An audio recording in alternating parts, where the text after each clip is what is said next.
هو انتوا جايين تسخفوا بعقولنا؟ توصل لك ان السيراتيك او السيراميك بتاع الاضافات اللي بتتحط على الموتور بتلتصق بالحديد جوه الموتور وبيعمل طبقه عازل وبيقلل لك الصوت. ما قابلتش البتاع ده؟ والله ده زيت وسخ. بمناسبه بقى الاختبار، ما الزيت العادي اهو بيعمل نفس الحركه برضه. بص، تملي بيتقابل الاعلان ده مش عارف ليه، يقول لك بص ده بيعمل طبقه عازل على الحديد، بيتماسك بالحديد ومش عارف. هو انتوا جايين تسخفوا بعقولنا؟ طيب السيراتيك كويس ولا مش كويس؟ بص يا سيدي، السيراتيك استخدامه ملوش اي علاقه بالكوبايه ولا البتاع ده، وانا ما اعرفش مين اللي اخترع الاختراع الفظيع قوي ده اللي يبين لنا قد ايه السيراتيك بيحمي المعادن مش عارف وبيمنع الاحتكاك. ده زيت وسخ، ما على كده زيت الوسخ برضه بيعمل نفس الوظيفه اللي بيعملها السيراتيك. ده زيت، والله زيت وسخ اهو.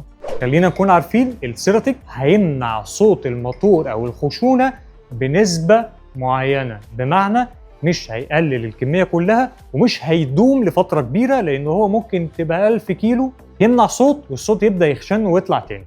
رك على الزيت، استخدم زيت نوع زيت كويس عشان احافظ على اداء الموتور وعمر الموتور. الزيت اصلا عليه نسبه من الاضافات، طبعا ده الزيت التقليدي بيكون عليه نسبه اضافات بس بالنسبه الامنه. الزيت هو اللي بيحدد عمر موتورك وبيحافظ على اداء الموتور بتاع عربيتك. خلينا نركز على الزيت كويس من شركه كويسه وما تعملش اي حاجه تانيه. خد بالك انا نصحتك وانت براحتك.